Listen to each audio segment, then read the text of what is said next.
Hi everyone, welcome to Marketing Made Easy channel. Today we are going to discuss the institutional support to entrepreneurs. This is a very important topic in the subject entrepreneurship development for MBAs, BBA, PGDM, those who are appearing for UGC NET and UPSC examinations.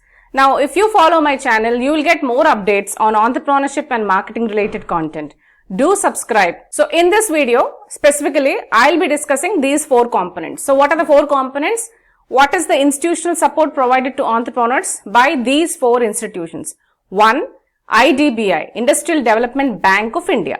2nd, NISPAD, National Institute of Entrepreneurship and Small Business Development. 3rd, Small Industry Service Institute. 4th is District Industry Center. So what is the relevance? Why should we discuss it?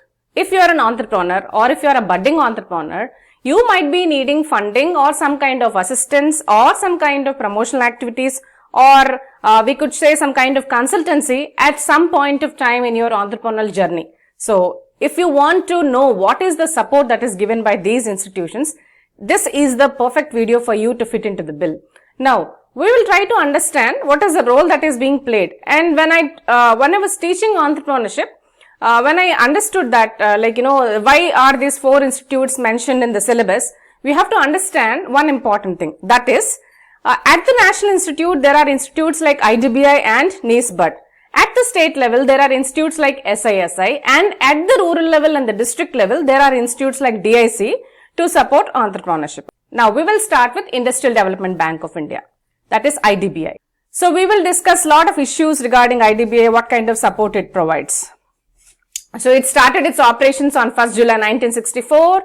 And it is the apex institution in the field of industrial finance, meaning it is the top institute which provides industrial finance. Next, it coordinates the institutions working in the field of planned development of industrial sectors, provides technical and administrative support to the industries. As I was mentioning to you earlier, the institutions need lot of help, and these people are ready to they're willing to support the entrepreneurs by providing technical as well as administrative support. So why is the technical and administrative support important at this point in time? So what do I mean by the technical and administrative support? If you are a management student with no technical background, you can look for such organizations which will provide you technical support. In case you are a technical grad and then you don't know how to do the managerial related aspects and administrative related stuff, it's also helpful to you. Then, conducting research and development activities for the benefit of industrial sectors. How does R&D help here?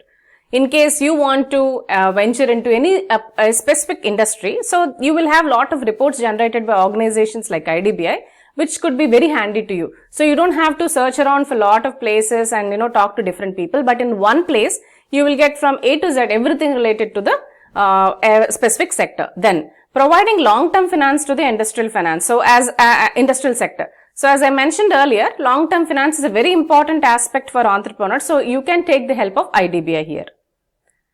So the other important aspects of IDBI are developmental activities. So what do we mean by developmental activities? 1. Promotional activities. 2. Technical consultancy organization. Then 3rd, EDII. So let's see what actually it does, right?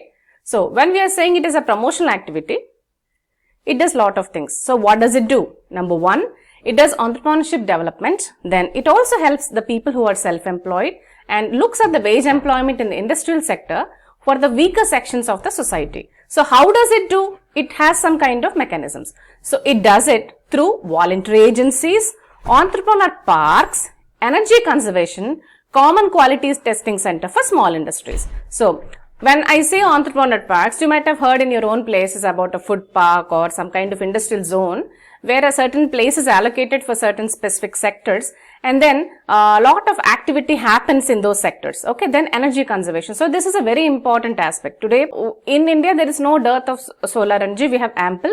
So how do we conserve our energies? So those employment or entrepreneurship related events which are related to energy conservation are being promoted through IDBI. Then comes the common quality testing center. So what do we mean by that?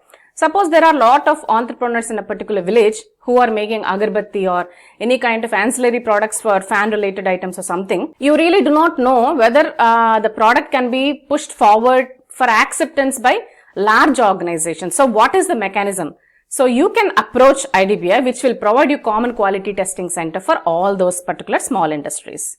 Then the next important thing from IDBI is a technical consultancy organization. So as you are able to see on the screen, it is focusing all over India for all kinds of segments of entrepreneurs.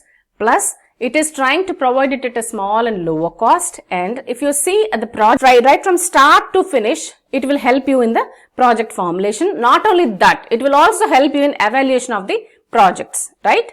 Next, EDII. So I will take some time here. So Entrepreneurship Development Institute of India is a very big institute in India. It is almost the apex institute for training entrepreneurs. It's a very reputed organization which is located at Ahmedabad. So IDBI played a major role in setting up of EDII, and IDBI also provides financial support to various organizations for certain things. What are those certain things? Those certain things are conducting studies and also surveys. So how are these surveys and studies helpful? We see a lot of agencies publishing lot of reports. So similarly to that, suppose a specific sector like weavers or cottage industries, or maybe food related mechanisms, or maybe service oriented industries. For every specific sector, there are different studies and surveys conducted, and the surveys do help, because if you're an entrepreneur and if you want to know where is the market for your potential product, who are the potential customers, then these reports will come very handy. Similarly, the survey also might tell you certain kinds of experiences which are shared by entrepreneurs at various parts of the demographics or geography. Then comes your NISBUD, that is National Institute of Entrepreneurship and Small Business Development. So as you see, it's an autonomous institute under the Ministry of Skill Development and Entrepreneurship, Government of India. NISBUD was established in 1983 by then Ministry of Industry. Now it is called MSMEs. Next, in the area of small industry and small business, it's the top institute. This is also the Secretariat of National Entrepreneurship Development Board, which is the apex body which determines the policy for ED of the country. So it performs the task of processing the recommendations made by the board. So as I mentioned, it's an apex body for coordinating and overseeing the activities of institutions or agencies which are engaged in entrepreneurship development. So I just want to spend a little time on this. So if you just look at the NISBUD website, there are series of programs happening all the time, right from baking cakes workshops, so to Photoshop, to trainer of trainers, to if you are interested in entrepreneurship, there is nothing which NISBUD doesn't do. It keeps on conducting. If the website of NISBUD is always flooded with some kinds of budding activities, and it does a lot material which is published by NISBUD for the entrepreneurs. So let us look at the objectives of NISBUD. First, to accelerate the process of ED throughout the country and across all the segments, right? Next, to help the institutions and agencies. So if you are collaborating with NISBUD and if you are trying to work on entrepreneurship development, it is going to try to help you.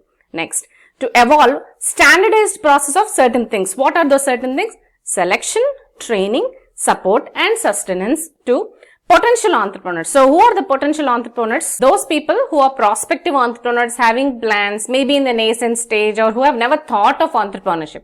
So what does it do? It evolves a standard process of selection, training and support. So they have series of mechanisms how they pick up the entrepreneurs, and they try to also train them and give them lot of support. Then the other objectives of NISBUD are to provide functional forums for integration and exchange of experiences for policy formulation and modification at various levels. Now when I say exchange of experiences, a particular entrepreneur who is staying at a remote area might not know what is another entrepreneur in different parts of the globe experiencing, maybe the hurdles, maybe the funding, or maybe the markets. So if it creates one forum where all of the entrepreneurs can understand what are the experiences of various entrepreneurs at different levels, and it also helps for policy formulation. So what do we mean by policy formulation here? Suppose different kinds of weavers are working at various industries in various geographies of the world. Once they try to create a forum, they themselves will get to know through the survey and study that this is what is happening in this area or in a specific area, or for women, or maybe for a tribal area, for a northeast states, for the southern states, examples like that. And then it will help them formulate the policies which can help across various people. Because certain kinds of occupational hazards are also related to certain kinds of industries, right? Next, to provide information support to trainers, promoters and entrepreneurs by organizing documentation and research work. So what do I mean by the trainers support is those people who are trained by the NISBED also go to other institutions to train. Then promoters also, because many people do not know how to train their own set of people. And then the entrepreneurs by promoting what? Documentation and research work. So, as I mentioned earlier, studies and surveys are very important part. So, the research work of NISBED helps many entrepreneurs. So, we'll look at the other functions. First, effective training strategy and methodology. So, how do they evolve a particular training methodology? Every kind of training methodology might not suit everyone. So, if it is something related to, weaving, a particular style might work or a particular pedagogy might work. Similarly, if the industry is different. So, for every industry, we need to have a different strategy and methodology. Second, formulating scientific selection procedure. In some websites where I have noticed, they very clearly give you certain conditions that if you are a 10th fail, you need to do this particular program. If you are a graduate, you need to do this particular program. If you are a housewife, and when NISBED kind of tries to promote their programs, they will very clearly give whom is the particular training meant for. Is it meant for engineers, doctors, or business people, or housewives, or students? Sometimes they give very specifically this is meant only for engineering graduates. That is what we mean by scientific selection procedure. Next, standardizing model syllabus. So, if lot of programs do happen throughout the country for various segments of people and various sectors. So, if there is any standard model that can be followed, it will be very easy for everyone to emulate. So, for that reason, they will put up a standard syllabus. Then, developing training aids, manuals and other tools. So, there are certain kinds of tools which are universally used for everyone. So, NISBED also tries to develop certain kinds of aids and tools which are helpful for ED. Next, there are other functions supporting other agencies. So, as I mentioned, if your institute wants to tie up with NISBED, they'll help you promote ED. Next, conducting such programs which are not commonly undertaken by other agencies. So, as I mentioned, if you just look at their website, I suggest you definitely you should look into their website. This is one task which I think you should definitely do. It is worth spending your time on NISBED website. So, what are the commonly not undertaken tasks by other agencies? So, it could be something related to cake baking or regarding pottery sometimes, regarding weaving sometimes, various things. Then, organizing all those activities that help develop entrepreneurial culture. Very, very important statement. What do we mean by entrepreneurial culture here is, there might be certain kinds of resistance or perception barriers in the mind that no, we don't want to take in the entrepreneurship. But as per statistics and studies, they say for India, this is the best time to take up the entrepreneurial culture, and that is why the Indian government is also promoting lot of programs like Made in India and Startup India and things like that. Then, publishing literature for furtherance of entrepreneurship. So, what kind of literature does it publish? So, when I say literature, it brings out all the research studies and the surveys that they have done in various things, and also, as I mentioned earlier, it also has got some policy formulation. It has a voice. So, all that is brought out in documented form, right? Next, we will look at the Small Industries Service Center. Small Industries Development Organization SIDO administers Small Industry Service Centers. In every state, it is there, plus it has a wide spectrum of technological, management and administrative tasks to perform. Now, till now, we have seen two important major national institutes which are giving support to entrepreneurs. One is Industrial Development Bank of India and the other is NISBED. So, after that, so those two institutions work at the national level. Now, these institutes have been formed exclusively to operate in every state. So, let us see the 10 functions of SISI which are very important and crucial, right? So, to assist existing and prospective entrepreneurs to certain kinds of counseling. One is technical, the other is managerial. So, it helps them understand in selecting the appropriate machinery and equipment. In case you are an entrepreneur who want to get into paper plates business or a huge machinery and you don't know which kind of machinery to select. Sometimes we understand that for want of knowledge of selection of equipment and machinery, people fail to understand, and once they buy some equipment, it might become obsolete within no time, right? And adoption of recognized standards of testing. So what are these standards of testing I'm talking about? So as I mentioned earlier, if your product has to get acceptance to large organizations which are buying ancillary products or something like that, you need to fit into their systems and procedures. That is standard of testing. And quality. Many times we notice that, certain products get acceptance very easily, but later, because of failure of quality, they are being rejected, which could be a major drawback. Next, conducting EDPs all over the country, then advising central and state governments on policy matters. You should remember that NISBUD also played a very important role in this particular thing regarding the policy formulation. Then, to assist in testing of raw materials and products for inspection and control. So, especially the small scale industries do not know how to pick up the proper raw material. Then we know very well that selection of raw material could be a major game changer in the final product. And to provide market information. So, where do I sell my product? That's very important and a basic question, because of which many people might falter at the initial stages. And to recommend SSIs for financial assistance. Now, this plays a very significant role. When I'm saying financial assistance, if an entrepreneur is directly approaching an institute, he might not be able to get funding because of no collateral or no kind of support. But if you are rooted through SISI, there is every guarantee that you will get financial assistance. And to enlist entrepreneurs in government store purchase program, this is something very significant.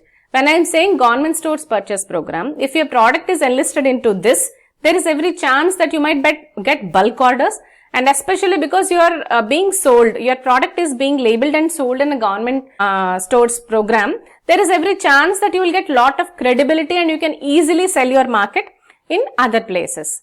Then, the other functions, conducting economic and technical surveys and preparing techno-economic feasible reports, which are very important. The feasibility, if you are not knowing as a small scale industry what is the feasibility, it might really help you, because this is a very important criterion. And how important is it?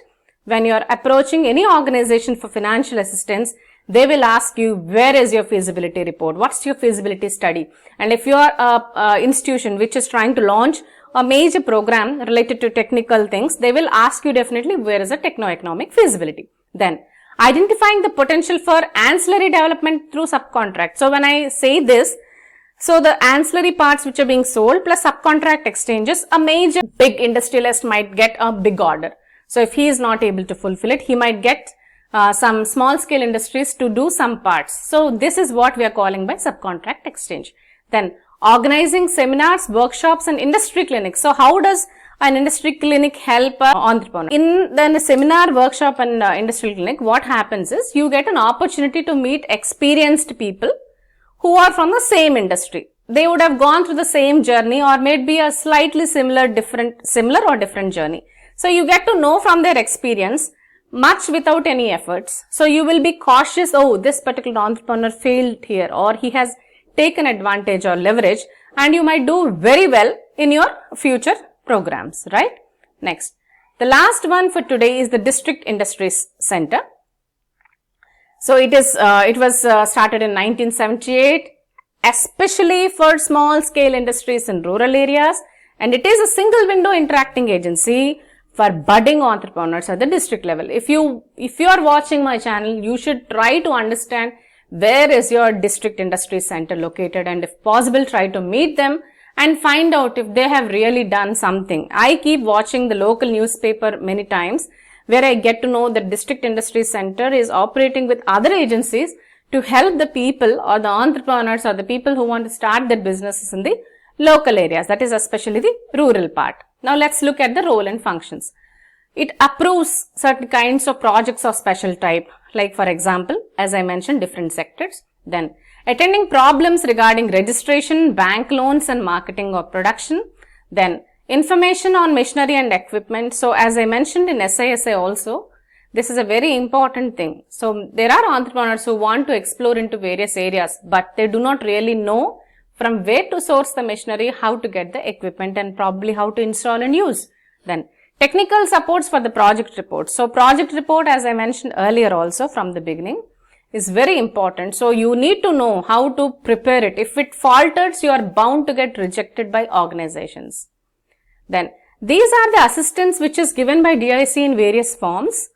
Design and product development for handicraft. So we know there are so many handicrafts, especially in India, Itikoppaka and various other things, Kondapalli toys, or you just name it and it is there. From Warangal to every particular place, there is some kind of handicraft happening. So they help you in designing and product development. Then marketing assistance by participation in exhibitions and trade fairs and BSLS meet. This is very important because you get an opportunity to display your product and you get exposed to the other people who are also equally putting efforts like you, how they are managing their businesses, what kind of hurdles they are facing, and how do they market their products, and how do you network with others. Then standardization of products. Standardization of products is something like this. So if you are trying to sell a product and if you see your competitors, you will get to know how are they packaging, how are they putting the raw materials, and how is the final product being so standardized which is coming out. Then we also have in India especially lot of Sikh industries. So this also helps in Sikh unit revitalization. And as I mentioned earlier, it is financial assistance for modernization of units also. If you have installed with the X capacity and you want to do X plus or 2X or 3X, and when you want to modernize, DICs are very much ready to help you. Then equipment leasing scheme through NSIC is, if you are not able to purchase your equipments or the machinery, it will help you through NSIC. You can get it on lease, like you might have seen, for very small example. Sometimes when we see certain places, we see this is being funded by Andhra Bank or SBI, or this equipment is leased under somebody. You might have seen something like that, right? Next, promotion. So products under non-conventional energy sources are promoted. Then innovative products, they do give awards so that other people get motivation to do lot of work. Then EDP programs they conduct, and they also promote new industrial estate. So what do we mean by industrial estate? A certain geography is demarked for people to get promoted on entrepreneurship. They'll try to establish lot of industries regarding various sectors and by various demographics and segments of people. Plus allotment of raw materials. Sometimes when there is a scarcity, or for example a particular product is required by everybody to manufacture an end product. So DIC has a major hand in allotment of raw materials. So in this video, we have covered all these things. The top 2 national institutes like IDBI and NISPER. Then we came to small industries. In state level, that is SISA. Then ultimately we came to district industry center, that is at district level, and especially it helps the people in rural areas. Do subscribe to my channel and look for more updates, because I will be sharing lot of innovative content on entrepreneurship. This is not only for students who are appearing for exams. This is also for all those entrepreneurs, men and women, who are looking for institutional support. Today there is lot of content and information available, but we need to look out for carefully who is giving us what, and we might be able to get help from any of these institutions as well as from the Government of India. Thank you very much for watching this. Do subscribe to my channel.